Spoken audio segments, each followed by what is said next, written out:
Mathematics is the language in which God has written the universe.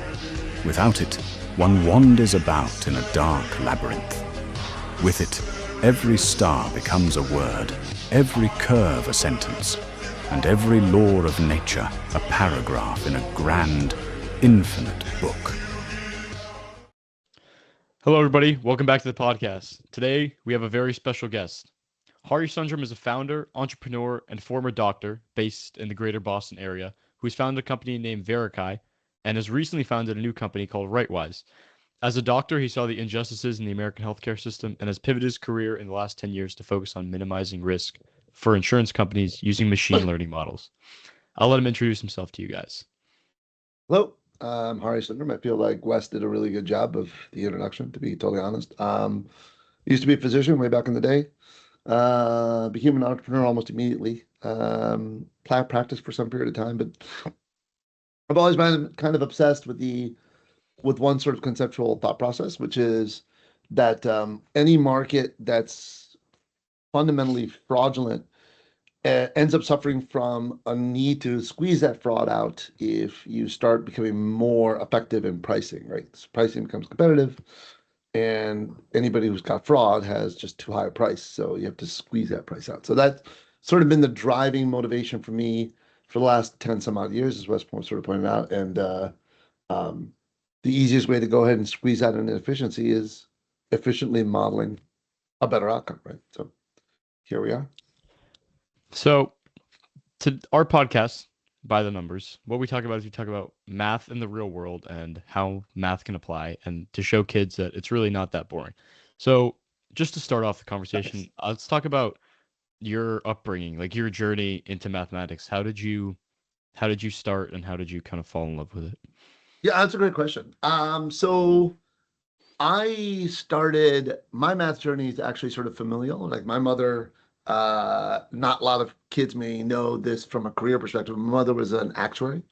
So what an actuary does is they're retained by insurance companies to be able to go ahead and like mathematically calculate what the expected risk is going to be in anything that an insurance company would want to insure. As a for example, if any of you drive cars, there's a possibility of getting into an accident every time you drive a car. And so you get auto insurance to go ahead and cover the cost of that accident occurring. What a lot of people don't realize is there's a mathematical probability you have to calculate of you getting into an accident, right? And how much I would have to charge you for the probability that you'd get into an accident. Right? So that's really when you look at actuaries, that's how they view the world is zero risks. When you see those risks, are they insurable or not? Right. So a really simple way to look at that mathematically is math is predicated on the understanding that you can calculate the probability of an event occurring.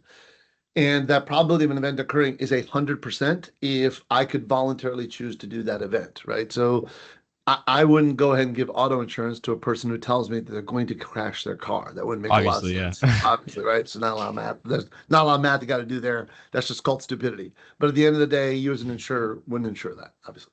So as I was growing up, my mother, being a statistics and probability person, she had a double master's in statistics here at Northeastern, locally, sort of instilled in us this like way to look at the world through math, right? So we would be asked all the time, like what the value is of our time.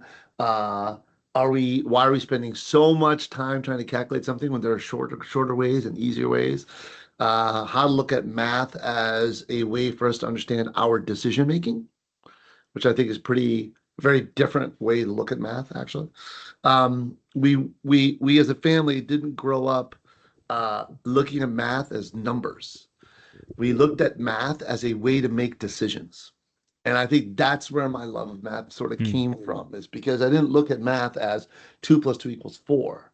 I looked at math to say, if 2 + 2 = 4, is that more than 3?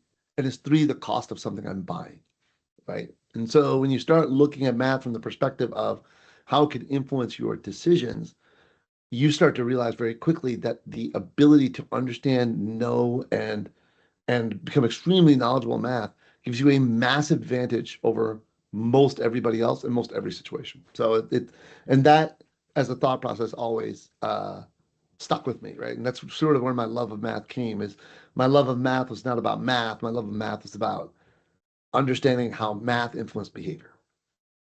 That's interesting. So you'd say you're really more big into the probability and statistics side, right? Yeah, 100%. Yeah. Okay, 100%. No, no, get that. 100%. Yeah, absolutely. So Um, if you're more into that, what made you kind of change careers from being a doctor and going into that world? yeah, that's a really good question. So about the time I was coming out of my residency, sort of going into my career in medicine, in the first job I ever had, we were sort of challenged by the hospital administration to start thinking about risk-based contracts. So what a risk-based contract is in healthcare today, when you go and you see the doctor, and the doctor files a claim to your insurance company for seeing you, doing things, whatever it may be, right? And that's called fee for service. That's your typical transactional healthcare interaction. The market about 10 or 15 years ago wanted to transition to, I'm going to give your doctor a pool of money for every person I insure, and your doctor is going to have to manage you underneath that pool. And that's called a risk-based agreement. So in that case, I'm actually rewarded for not claiming as much as I did, meaning I, as a doctor, am rewarded for managing your risk because now your risk as a patient is my risk, right? Like charging you more, seeing you more times is actually going to take money away from me. And that's where the market started to shift about 10 to 15 years ago. And so we were challenged to go ahead and do this in all of our contracts. So one time I was driving from my house and I looked at the bus stop that's the closest to the hospital. And at that bus stop, I saw people of all ages, all genders, all races, with just extremely expensive cell phones, which almost certainly expensive data plans, right? Yet they were all taking the bus. So again, there's the math of decision making, right? I am choosing not to like lease a car, have some other mode of transportation, which would be way easier for me to get to work, so I can have an extremely fancy cell phone. And the hospital is telling me that these people that are making mathematically incongruent decisions are the ones we have to take a risk on for whatever they're going to claim, right? Like no physician has the understanding of behavior and math well enough to ever take risk on people whose behavior once they leave the healthcare system is completely unknown to them, right? You've no way to predict it, or There's no way to predict it. There's no way to everyone's predict risky. it. Yeah, everyone's risky. And that's what you've always been taught, right? You're a doctor. You get paid because everyone's risky. Even if they weren't risky, you'd ask them to be risky because you make more money if you do, right? Yeah. Right. So they're not in the risk mitigation game. And think about that for a second, right? We started this conversation off with mathematical careers, right? Actuary being tied to insurance. Pardon my French, but if you could voluntarily do whatever the you wanted, it is not insurance anymore. I can go to a doctor anytime I feel like. Okay, so health insurance isn't insurance. Health insurance is literally just access. That's all it is, right? Because I'm not. I mean, I am technically charging a premium and insuring you, but it's a tremendous amount of risk for me as a carrier because you can just go to the healthcare system anytime you want. The reason I make money is because some people just don't want to go see the doctor, even if they're sick, right? And healthy people don't want to go see the doctor because nobody wants to go see the doctor. No one wants to see a So, doctor. Yeah. so I'm taking advantage of that, right? So as I see this bus stop and I'm driving in, I'm like, if I see somebody who's diabetic, they'll both swear to me that they're going to manage their hemoglobin A1C, let's just say, right? Or whatever metric for diabetes there exists. But one's going to leave and they're going to eat healthy, and one person's going to leave and they're going to eat a Zagnut the minute they walk out of the door. And Yeah. the doctor, am being asked by the hospital to be given $500 for each person and take risk on both of them. And one of them is going to blow me out because they're going to come back because they're diabetic and they're eating sugar. They'll be back, right? And the other person is going to be great risk, but I have no idea which one is which, right? Do you think that there's any way to predict that? I do. Glad you mentioned that. I do believe that there's actually a very good way to predict that. So one of the things that actuaries can't do in insurance, right? So actually, let me go back a step. The industry that historically used probability and statistics the most is marketing, oddly enough, right? So probably the largest cash creating machine that's ever existed in the world is Google, right? And the way Google makes money is when you search for something, right? The probability of the thing you're searching for being the intent for what you want to buy is extremely high, right? If you search for Nike shoes, there's a very high probability you want to buy Nike shoes, right? So if I'm Nike, I don't want Adidas to have an ad in front of me when you are a person who wants to shop for shoes. So at Google, there's a universe of these things called behavioral segmentations that they create, right? What is a Nike buyer? And they have all this data on Nike buyers, primarily one of the other things they search for. Mm-hmm. So when that person searches for something and lands on another site, you probably found really interesting that all of a sudden you see a Nike ad. Yeah, Yeah. because right, because it's all mathematical. So Google has a universe of algorithms in the back tied to your data. Okay. Every time you have a cookie, which is your identity on the internet, right? That's tied to you uniquely, they say these are all the things he searched for. The next time they see that cookie anywhere else, they'll give you an ad that matches to what you search for because now you have a behavioral pattern, right?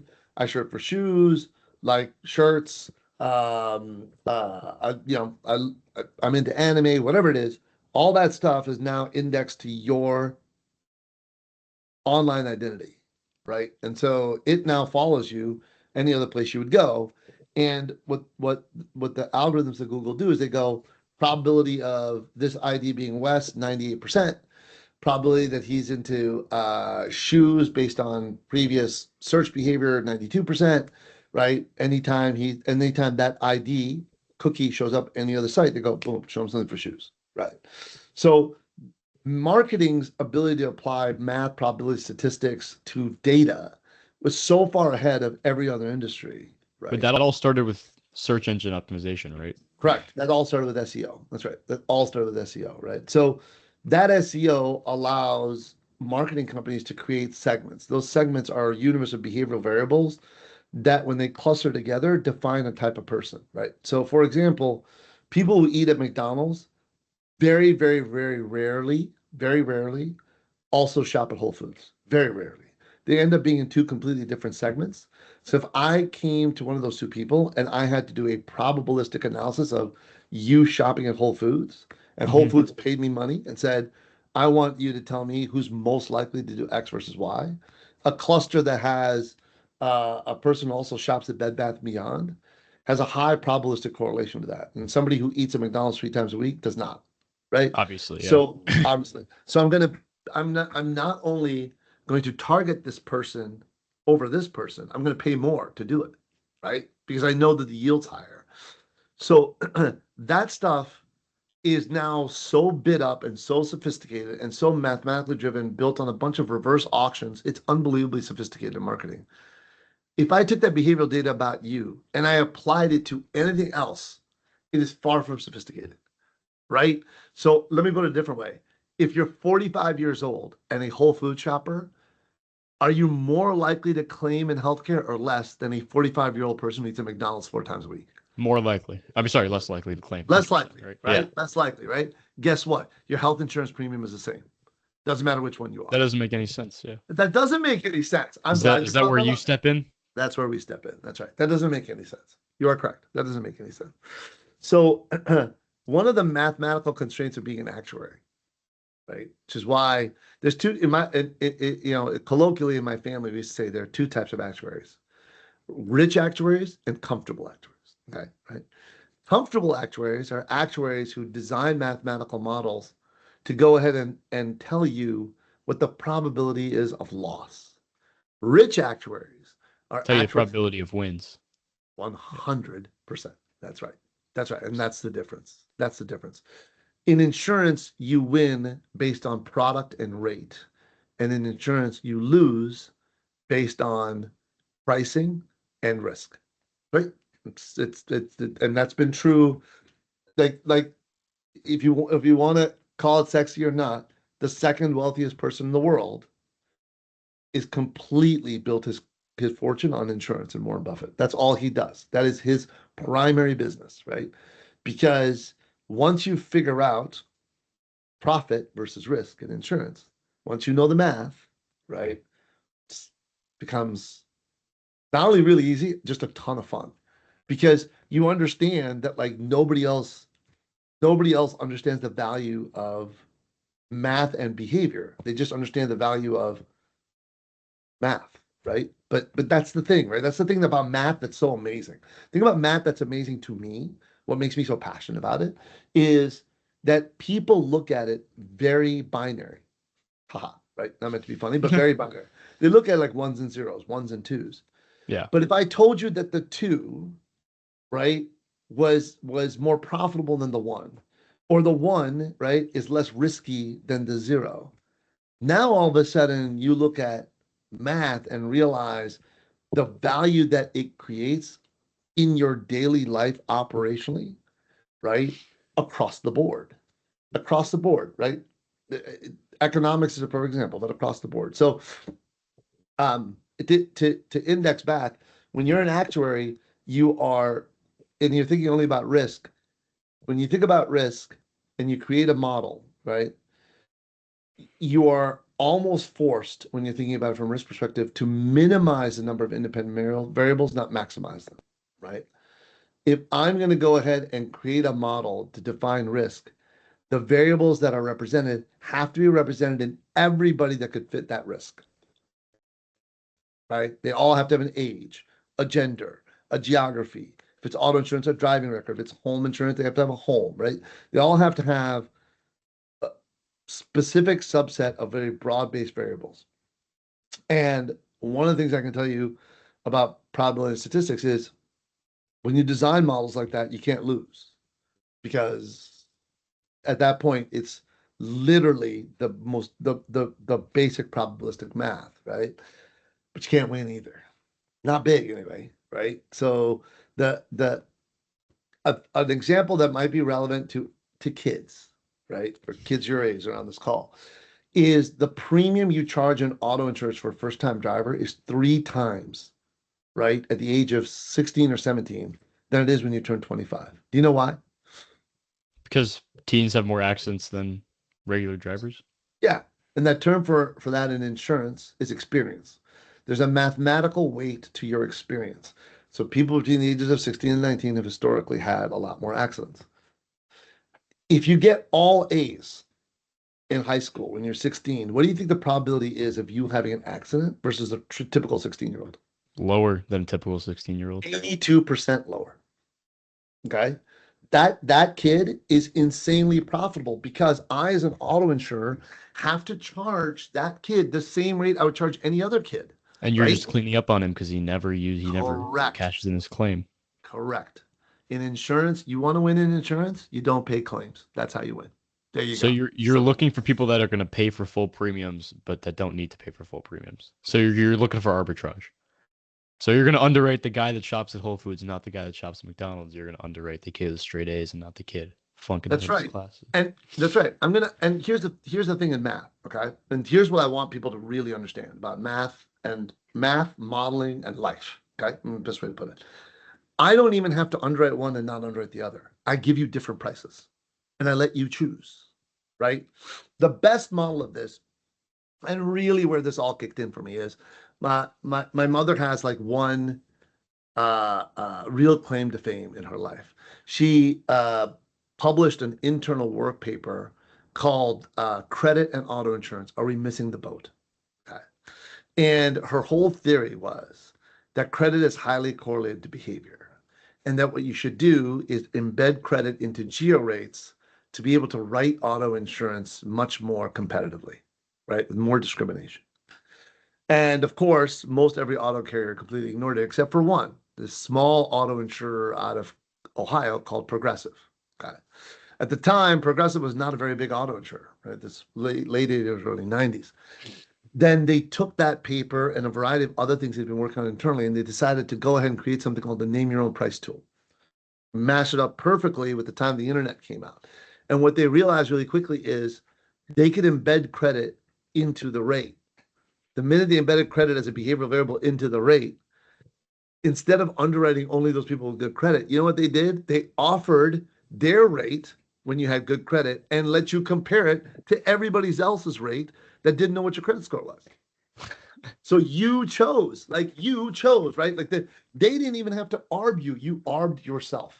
You arbitraged yourself because all people do the same thing, which is unless there's a huge difference in quality, people choose price, right? So they presented a menu of prices and they basically said, from the example used before, they went ahead and said, this is the rate State Farm's going to give a 16-year-old. This was Farmers will give a 16-year-old. Our A plus report card rate is this one. You choose, right? If you got all C minus as your report card, they'd give you a rate much higher than State Farm and Farmers, right? Yeah. Because the difference is that all three of them created a mathematical model. All of them. Except one of them used an independent variable, the other two didn't. And it offered mathematical lift, and that lift actually had a margin, and that margin is a number, and that number is a price. And that price is where you win. And that price is where you win, and that price is where you avoid losing. See, here's the key, right? I want people to really understand this. In life, you don't have to win, okay? You can win by avoiding losing. Both of those things are true, right? Some will tell you one's a more conservative path than the other, but both are true, right? Losing is an active process, one that you actively commit to.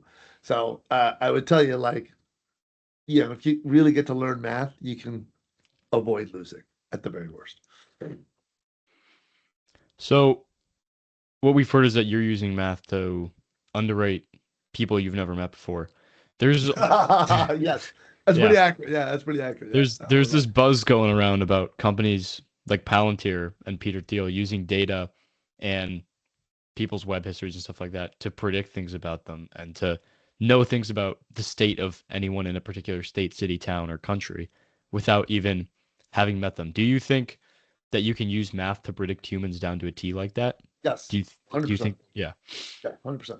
Again, to use a mathematical analogy, 100%. Yeah, like that's not even a thing where I'd round up. That's thoroughly true. I will tell you, early in my career, in doing this, my last two companies, through both math and to some degree just luck, I would say, right? Because the thing to remember is all statistically overweighted outcomes on some level are luck, right? And obviously. But the first company I ever started was a company called Pretalytics, and a lot of the things we did at Verikai that ended up being so successful and doing right-wise seemed to be really working. We tried in a market called Medicare Advantage, and the one thing you'll find with the U.S. government is they are very, very sticky about regulations when it comes to kids and when it comes to seniors, right? They view them as disadvantaged classes in their own way. And we had an article written up about us in the New York Times. And it talked about, I thought it was going to be some complimentary thing about how we were actually bringing cost reduction and accountability to Medicare Advantage. Is this Rightwise or Verikai? This is the company called Pretalytics that started. Oh, okay, before that, right? I was all geeked about it. New York Times. Yes, I was all geeked about it. And then I read the article, and it's like, they get your personal information. They're terrible people. And I'm like, and here's the funny part. Until that point, I think you stated it really well. I just thought about it as doing math against an outcome. I didn't think about the people I'm modeling at all, right? And that article was a really good wake-up call, I think, for me. And I would hope for anybody in the data business that's ever been doing it at our level, right, is that there are people behind the information, right? And you are making determinations of their lives without knowing them that they can't control, right? So for me, the way I've always used data to model is I am going to try to give you the best rate possible, right? As I stated earlier, I'm not going to use it to disadvantage you. I'm going to use it to advantage you because the counterpart, which is where my rate would be lower, means you would choose a lower rate with somebody who doesn't understand your risk, which still lets you in, right? I think that the Palantirs of the world, their objectives are a little different, right? When you amass that much information about a person, it it now becomes, what is your business model, right? Like if your business model is to go ahead and drive value. I will tell you the reason another reason that I really got in this business. I grew up in a very disadvantaged neighborhood, and the thing that I realized about my disadvantaged neighborhood is there were people that were very bright that lived in this neighborhood, but could never get out. Right? Part of it just like the the the you see your surroundings, and you believe that it's true type of thing. But large part of it is that there's a very, very evil data component of the world, which is credit, right? You go to a lot of countries, they don't use credit to do loans. You go to India, it's handshakes, even now, right? Even now. But in the United States, we're very, very credit dependent. Credit is quite possibly the most discriminatory, racist thing that I think maybe America's ever. And yes, I remember we have slavery, right? I get that, right? So let me not make like a totally broad-based statement, but that is basically financially legislated slavery. These people can never escape because their credit scores are never going to get higher until they go to a neighborhood, right, where their credit scores could be higher. And by the way, with their credit, they could never afford to go to a neighborhood where their credit scores would be higher. So think about that, right?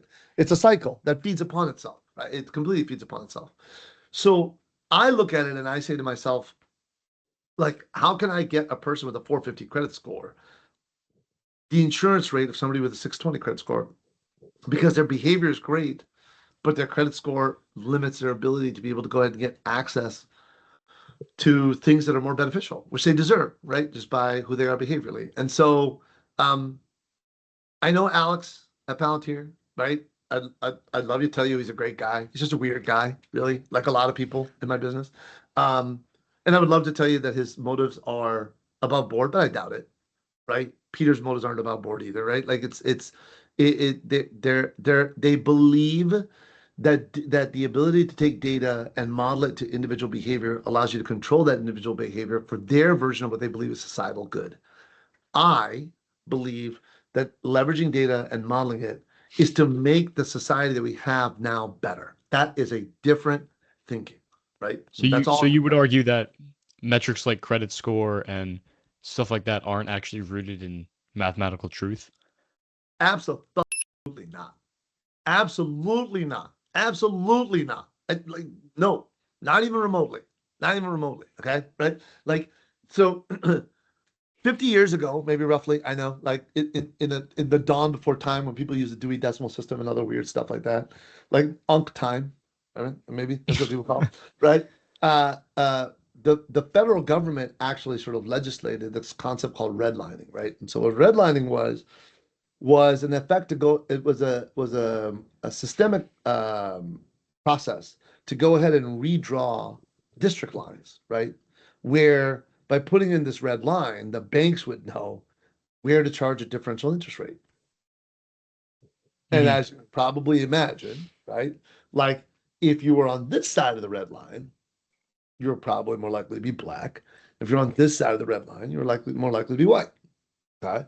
And that districting and the differential rating that banks apply to it means that as that data collected and you used it to model credit score, because that's what it's based on accounts, active opens, repayments, etc. Like the largest asset Americans have, even today, right? The number one asset 85, 90% of Americans have is their home, right?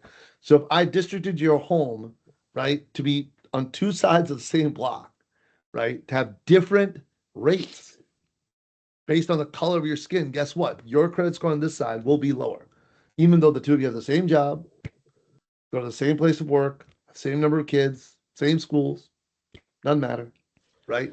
So I believe that going ahead and tying financial reward and independence to who you are behaviorally versus what you look like is the whole point of data and math. Let me put it this way. The math I know, the math I've been able to apply, the math I've been able to go ahead and leverage, right? That has admittedly made me wealthy, but I believe benefited just an inordinate number of people that I probably don't even know, is math at its core. Meaning, I don't care what you look like.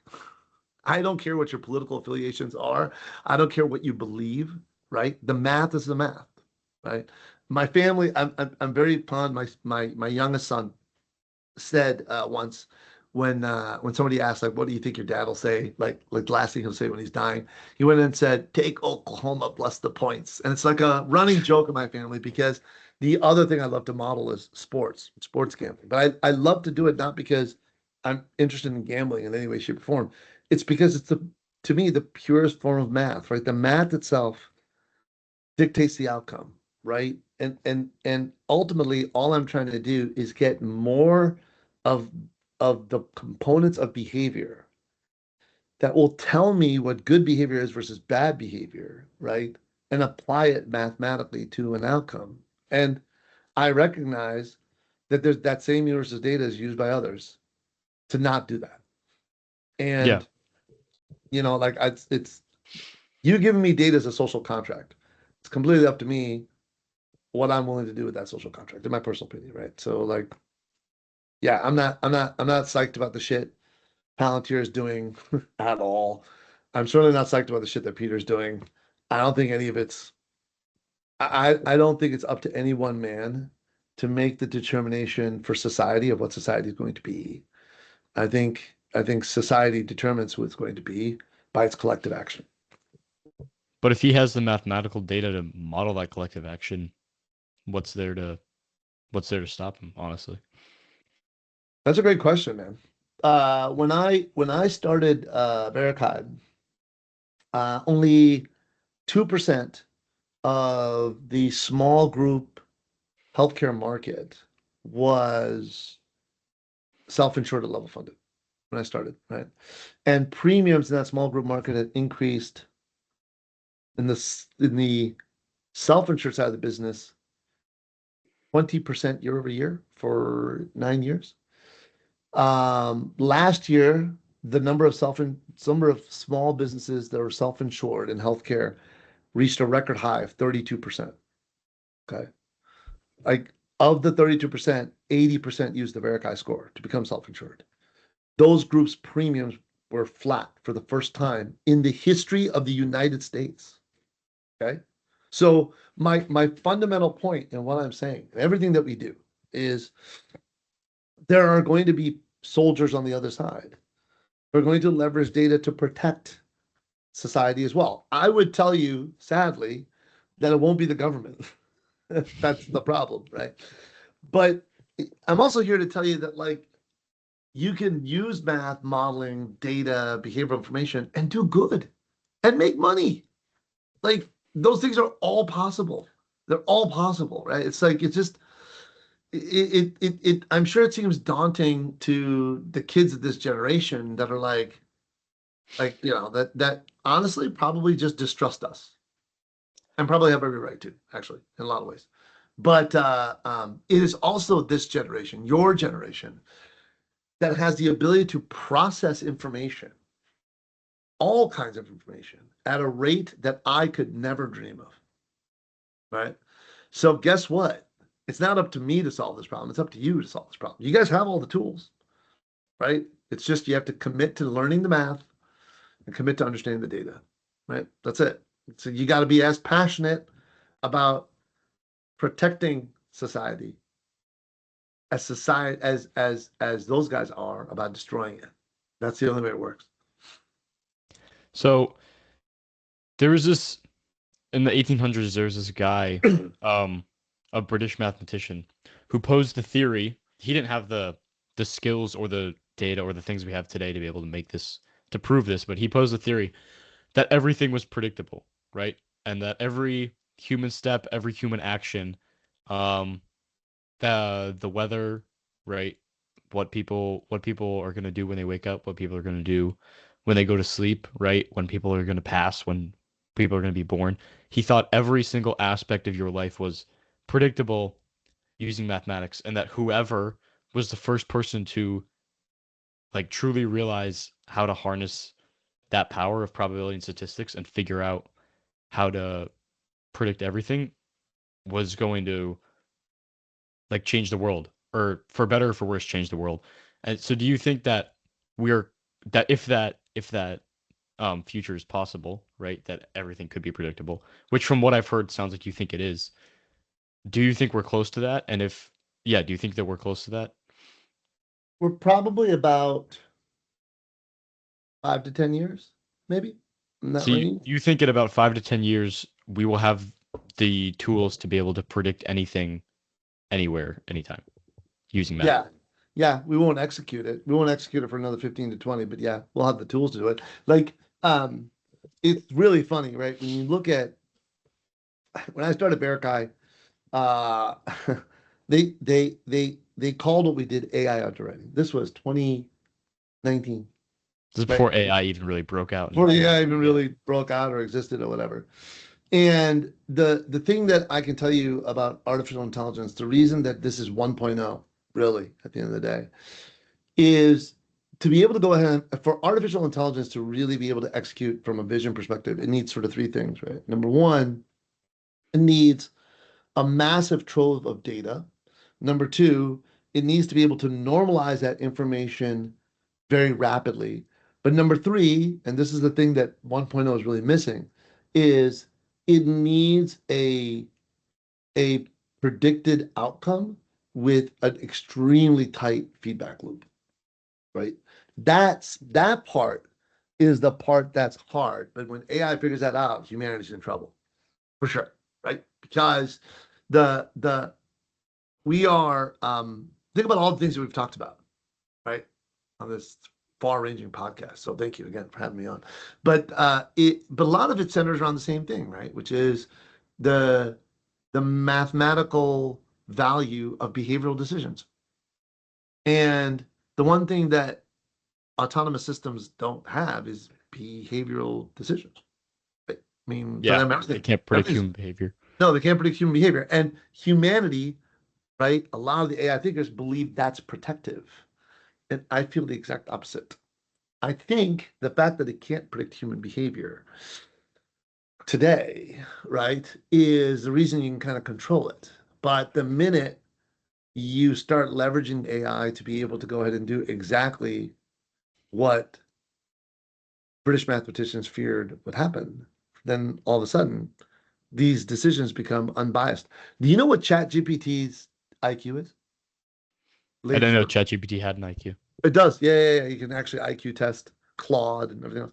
ChatGPT's IQ in this latest version is 165. Yeah, like 165 without all the social awkwardness. Imagine that, right? So like there are things around human behavior that are our creativity and our ingenuity, right? That's just hard for a machine to ever capture. It's like it's what does a human being think of a sunset, right? It's like there's certain things that are They just can't know, yeah. you can't know. It's just art, right? Like it's just the art of us, the beauty of us, actually, in a lot of ways. But um, but the beauty of us isn't mathematical, sadly, right? So our decisions are very mathematical at the end of the day, and whether we know it or not, right? From an activity of daily living perspective. And the only thing the systems are missing, from what I can tell, is a phenomenon called reinforced modeling, which is where people that are experts in a field, expert modeling, experts in a field, um, embed or impugn the models with outcomes and parameters for validation. And the minute the system gets that, they'll see the outcome, validate, see the outcome, validate, say this is wrong, optimize this is wrong, optimize this. And eventually it'll get good. It'll get really good. And the only thing AI can't do right now is math. Really. Like it really Like can't. honestly, yeah. Yeah. Yeah. And the minute it can, So do you think that human feelings are predictable? um,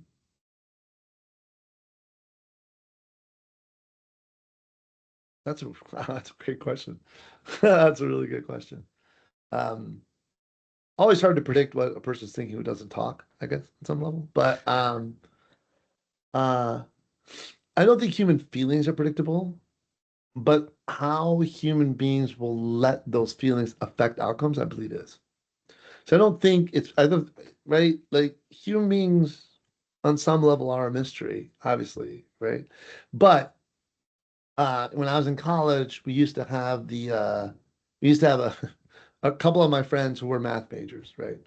Used to come up with a theory called the daddy issue syndrome, right? It's a daddy issue model. It's a DIM called daddy issue model, which was if you knew enough about a girl's past, you could model the probability that she would have a series of bad relationships, or B, date someone 10 years or older than her, right?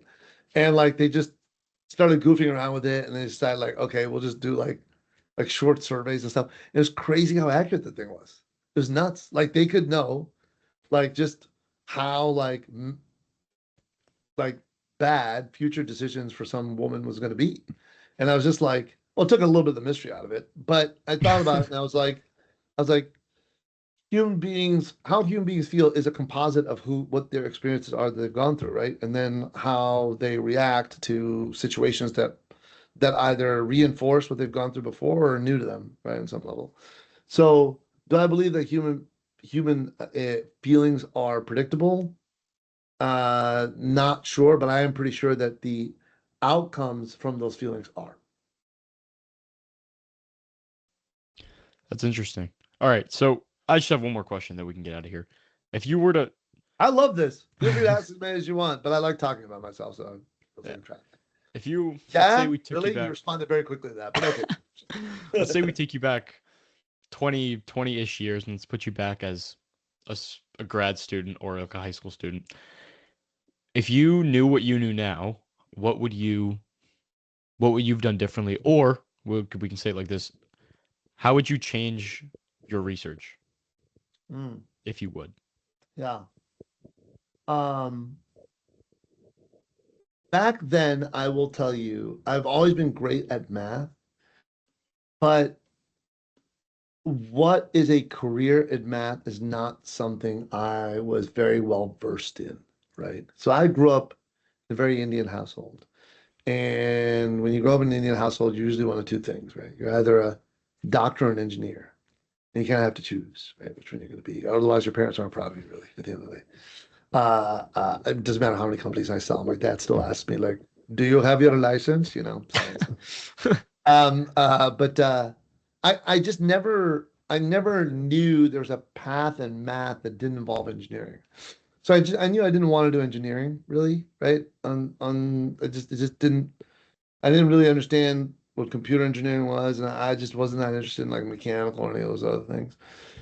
I just didn't understand the broad nature of math and what it could do and what I would learn from it and what I could do with it.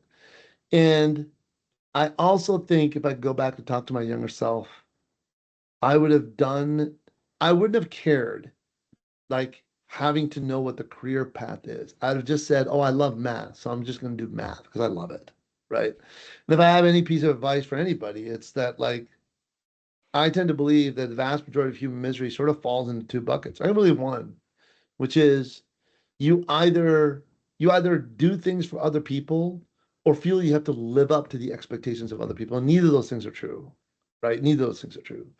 The thing that's the most important is that you live up to your own expectations, right? And I love math, and I wish I had committed to a career in it much, much earlier.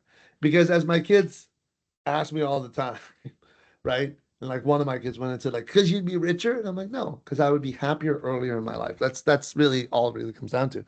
And I would tell you that like if back then, right, career in math was um was kind of looked down upon, actually, to be honest, because like nobody knew what that meant as a job, right? Like, what is your job? What are you going to do for a living, right? Yeah, That kind no of one thing. says I do math for a And living, nobody says I do math for a living. It doesn't make a lot of sense, right? but it's everywhere. Um, but it's everywhere. But it's everywhere, right? Like you just sort of sit there and you're like, Oh, right. Math could be economics.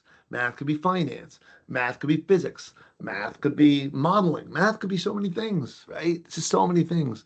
And I feel like if I'd really committed to it as a career earlier, the entrepreneurial components of math would have found me because it's just what would have made me happy. So eventually I'd have resonated to that anyway, right? Um, but uh, but I feel like it's kind of cool that like math now is what being a doctor would have been back then, right? It's like there's so many like options, and it feels like you don't even have to say what your career is going to be. You can say, yeah, I'm going to do math, and the rest of it just finds you. And that's what I would say. I would say my advice is it doesn't matter what it is. Do what you love. The rest of it will find you, for sure. Yeah. All right. Well, I appreciate you coming out on the pod. This was a very insightful discussion. We covered a wide range of topics, and we were Yeah, we did. so. But it all relates to math, man. Everything all leads Everything. back. Yeah. That's if I it's my takeaway, right? Which is um the I think people view math as a very finite discipline. And I think if there's a takeaway that I can give, it's that you have no, once you take math and understand how it applies to decision making, then all of a sudden math becomes something so different, right? John Nash won the Nobel Prize in mathematics for game theory, right? So if any of you ever want to sit out, anybody out there looking at the podcast, ever want to ask yourself, what's cool about math? Just pick up a book on game theory. And if at the end of it you love it, you should do math. If you don't, then you shouldn't, right? Game theory is the ultimate understanding of what math is in life, right? Because it focuses on the decisions people make based on the math. Yeah. Yeah. All right. Well, thank you, man. I appreciate you for coming out. Likewise, thank you for inviting me. Really appreciate coming on. Thought the questions were great. Like the format. Like what you've done with your room. Great across Yeah, the no board. problem. Great All across right. the board. Take care, man. Later, bud.